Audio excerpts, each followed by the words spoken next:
मेरी तरफ से आदाब। मैं आई थी, हमारा फाउंडेशन डे था जैसा आपने कल देखा, तो मैंने सोचा कि यहाँ उस वक्त भी आप लोग बात करना चाहते थे, उस वक्त मौका नहीं था, तो इसलिए मैंने सोचा आज आपसे बात की जाए।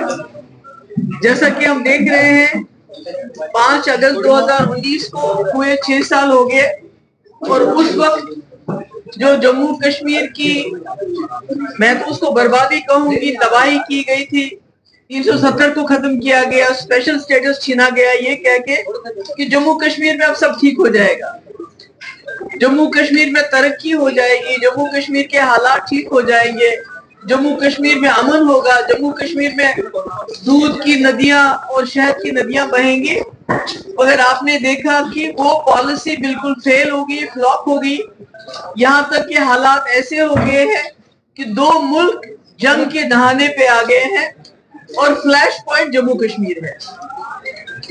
आपने देखा हाल ही में किस तरह से अमेरिका के को बकौल ट्रंप के इंटरवीन करना पड़ा। वो बार बार कहते हैं कि दोनों मुल्क न्यूक्लियर के दहाने पे थे, जंग के दहाने पे थे, और ये बात खत्म नहीं हुई। आज भी जंग तो खत्म हुई, मगर जंग का माहौल पूरे मुल्क में है।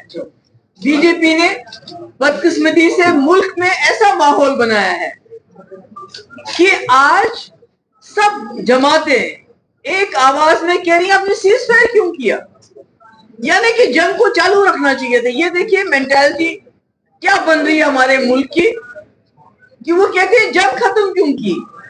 और ये पॉलिसी है बीजेपी की उस एग्रेशन का, जो उन्होंने जम्मू कश्मीर ही नहीं पूरे मुल्क के लोगों में एक एग्रेशन लाया है।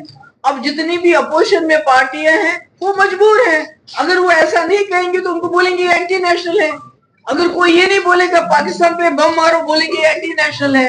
अगर कोई ये नहीं बोलेगा कश्मीर पे, जम्मू कश्मीर पे सख्ती करो, बोलते हैं ये जी एंटी नेशनल है। तो इसलिए सारा माहौल जो है इस वक्त बर्बाद कर दिया है।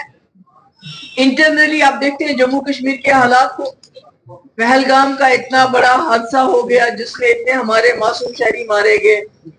पिछले 6 साल से यूएपीए हो, पीएसए हो, रोज छापे, रोज लोगों को बंद करना, जेलों में हमारे हजारों के तादाद में लोग बंद हैं, मगर उसके बावजूद भी जम्मू कश्मीर के हालात पहले से बदतर हो गए हैं। सिर्फ यह है कि लोग खामोश है। पहले लोग खामोश नहीं होते थे, सड़कों पे आते थे, बात करते थे, मगर आज लोग बाहर से तो खामोश है पर अंदर से लावा पक रहा है। और यही वजह है कि आप देखिए हमारा मुल्क मतलब पाकिस्तान के साथ इस मुकाबले में आ रहा है। पाकिस्तान क्या है, इतना सा मुल्क तो है वो, उनकी फौज देखिए, उनकी जमीन देखिए, उनकी पॉपुलेशन देखिए, उनकी इकोनॉमी देखिए, हमारा 10वां हिस्सा भी नहीं है। मगर आज आप उनके साथ पूरी, क्योंकि आप वाजपेयी जी की पॉलिसी को छोड़ के कोई गोडसे की पॉलिसी अपना रहे हैं। अब देखिए हम जाते हैं वो बेगानी शादी में, अब्दुल्ला दीवाना पहाड़ में जाते हैं, अपना जो हमारा ये सारा रीजन है इसको हमने छोड़ दिया, हमने सार्क को छोड़ दिया, जहां हमारा मुल्क हिंदुस्तान लीडरशिप का रोल कर सकता था और उससे फायदा होता, उससे बजाय कि आप पूरे दुनिया में अपने डेलीगेट्स भेजते हो अपनी कहानी सुनाने के लिए कि हमने ऐसा क्यों किया, वैसा क्यों किया। मगर सार्क के जो मुल्क है, जो हमारे हमसाए हैं, जिनकी वजह से हमारी मुश्किलात हैं, उनसे हम बात भी नहीं कर पाते हैं। और अब सार्क को भी चाइना हाईजैक कर रहा है। आप देख रहे हैं SAARC is being hijack by China, तो हम कहाँ हैं। तो इसलिए मेरा ये कहना है अभी भी वक्त है कि उनको जो मुफ्ती साहब का विजन था, जो हमने कांग्रेस के साथ कॉमन मिनिमम प्रोग्राम बनाया था, उसके बाद बीजेपी के साथ एजेंडा ऑफ अलायंस बनाया था, वो बीजेपी और पीडीपी का एजेंडा ऑफ अलायंस नहीं था, वो जम्मू कश्मीर के लोगों का और मुल्क के लोगों का एजेंडा ऑफ अलायंस था कि जम्मू कश्मीर को इस मुसीबत से कैसे निकाल सकते हैं, कैसे हम और रास्ते खोल सकते हैं। आपने लद्दाख को अलग कर दिया, मुफ्ती साहब करगिल अस्करदू का रास्ता खोलने की बात कर रहे थे, सियालकोट की बात कर रहे थे, चित्तगढ़ सियालकोट की बात कर रहे थे, ताकि हमारे यहाँ जम्मू कश्मीर जो पिंजरे में बंद किया गया है उसको खोल दिया जाए। आपने तो खोल दिया, किसके लिए खोला, किसके लिए खोला। आज जितने भी क्राइम है जम्मू में पिछले 6 साल से आसमान को छू रहे हैं, क्योंकि जितने भी क्रिमिनल्स हैं वो आ रहे हैं। आपकी रोजी रोटी पे यहाँ टाका डाला जा रहा है। ठेकेदार बाहर से जम्मू के लोगों को मुंशी का काम करना पड़ता है। माइंस उनके हाथ में, ठेकेदारी उनके हाथ में, नौकरियां उनके हाथ में। अगर आप देखें कि कोई जो गरीब बच्चा पढ़ लिख के उसको नहीं मिलती है नौकरी, बाहर से कोई आ गया उसको भी मिलती है, उसी को मिल रही है। तो अगर देखा जाए हर हिसाब से जम्मू कश्मीर और पीछे हो गया। तो मेरी बहुत बाना गुजारिश है इस पर कि बीजेपी जो एनडीए सरकार है वो एजेंडा ऑफ अलायंस को खोले, वो देखे कि जम्मू कश्मीर को इस मुसीबत से बाहर निकालने का क्या रास्ता है, पाकिस्तान को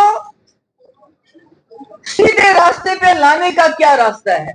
मुझे याद है जब वाजपेयी जी लाहौर गए थे तो वहां मुशर्रफ ने उनसे कहा था यूनाइटेड नेशन रेजोल्यूशन को छोड़ दीजिए, जो जम्मू कश्मीर के लोग खुशी से खुश रहेंगे, हिंदुस्तान के लोग खुश रहेंगे, पाकिस्तान के लोग भी आमादा हो जाएंगे, आप वो कर लीजिए। आज भी मुझे लगता है उसी पॉलिसी की जरूरत है, रास्ते खोलने की जरूरत है। हमारे यहाँ बिजली का वादा किया गया था, बिजली मुफ्त देखिए, मैंने देखा जम्मू में गर्मी में क्या हाल हो रहा है, बिजली की फीस कितनी ज्यादा हो रही है, बेरोजगारी कितनी है, ड्रग एडिक्शन कितनी है। अब तो पहले कश्मीर में तो मारते ही थे, पर यहाँ भी आप ड्रग के नाम पे लोगों को मारा जाता है। भी हमारा एक हिंदू बच्चा, उसको बड़ा गरीब है, मुझे नहीं मालूम था उसका ड्रग के साथ कोई लेना देना था, मगर गोली मारना तो कोई जवाब नहीं देता है। इसलिए मैं यही कहना चाहती हूँ कि पीडीपी ने कांग्रेस के साथ जब सरकार बनाई तो एक कॉमन मिनिमम प्रोग्राम बनाया जिसपे अमल हुआ। उसके बाद जब बीजेपी के साथ बनाई तो जो भी हमने उसमें रखा है, अब मैं तो एजेंडा ऑफ अलायंस के सब बातें नहीं बता सकती, ये तो बड़ा लंबा है कि एस्पा को कैसे रिव्यू करना चाहिए और रास्ते कैसे खोलना चाहिए, पावर प्रोजेक्ट कैसे ट्रांसफर होना चाहिए, हीलिंग टच कैसे होना चाहिए। ये खाली पीडीपी की बात नहीं, ये सारी पॉइंट्स बाय पॉइंट जो यूपीए सरकार में 7 वर्किंग ग्रुप बने थे रसगोत्रा की, उसमें बहुत सारे मुझे नाम भी याद है जिसमें सारी पार्टी थी, उन्होंने एंडोर्स किया है मुफ्ती साहब के विजन को। मैं कहती हूँ बीजेपी वालों को, एनडीए वालों को, इससे पहले कि आप कोई और बर्बादी करने के बारे में सोच रहे हो, क्योंकि आज उनका पास हो गया है कि कश्मीर में 6 साल सख्ती करने के बावजूद, लोगों को जेलों में डालने के बावजूद कश्मीर न सिर्फ जू का तू है बल्कि इंटरनेशनल लेवल पे, हम तो चाहते थे पहलगाम की दहशतगर्दी इंटरनेशनलाइज हो जाए, मगर उसकी बात किसी ने नहीं की। कश्मीर की बात हुई, सीज फायर की बात हुई, पाकिस्तान की बात हो रही कि पाकिस्तान ने क्या किया जंग में, कितने जहाज गिराए, क्या हुई, इंटरनेशनली बात चल रही है, मगर हमारी जो बात है वो जो असली बात है वो नहीं हो। तो इसलिए मैं उम्मीद करती हूँ कि जो दिल्ली की सरकार है वो एजेंडा ऑफ अलायंस निकालेगी। अगर उनको ये डर है कि एजेंडा ऑफ अलायंस जो है कोई पीडीपी का, ये हमारा अकेला डॉक्यूमेंट नहीं है, ये डॉक्टर मनमोहन सिंह के वक्त में जो 7 वर्किंग ग्रुप बने थे, हर मामले पे, रोड्स पे, गवर्नेंस पे, ह्यूमन राइट्स पे, रास्ते खोलने पे, ये सब उसकी कॉपी है। उनको उसी पे अमल करना चाहिए, बजाय इसके वो खुदा ना खासा कोई और कांड करे जैसे 5 अगस्त 2019। क्योंकि देखिए टूरिज्म हमारे पास था, वो भी मिलिटराइज हो गया। अगर आप देखेंगे कश्मीर में जो भी जगह है टूरिस्ट की, इतनी आप देखेंगे वहां सिक्योरिटी। अमरनाथ यात्रा जिसका हम बचपन में इंतजार करते थे और जाके फिर साधुओं के साथ अलग अलग बात करते थे, कभी हाथ दिखाते थे, अच्छा लगता था हमें। आज अमरनाथ यात्रा भी मिलिटराइज हो गई है, वहां से मक्खी नहीं जा सकती है। तो आप कर क्या रहे हैं जम्मू कश्मीर के साथ? अब कितना वोट लेंगे आप जम्मू कश्मीर को तबाह बर्बाद करके? अब तो उससे भी काम नहीं चलता। अगर काम चल रहा होता तो आपको वोट की, जैसे राहुल जी भी कह रहे हैं कि ये वोटों की चोरी करते हैं, गलत नाम डालते हैं, फिर तो आपको उसकी जरूरत नहीं पड़ती। यानी वो भी अब लोग थक चुके हैं, पक चुके हैं जम्मू कश्मीर और जंगी माहौल से।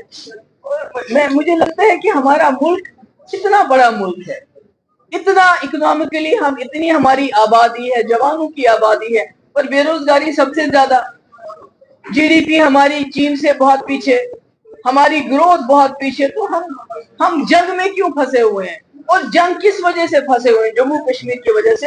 میں امید کرتی ہوں کہ جو ہمارے پرائم منسٹر ہے، میں نے بار بار کہا، اندرا جی کی طرح، واجپئی جی کی طرح ان کی ایک اتھارٹی ہے، لوگ ان کو کوشچن نہیں کریں گے.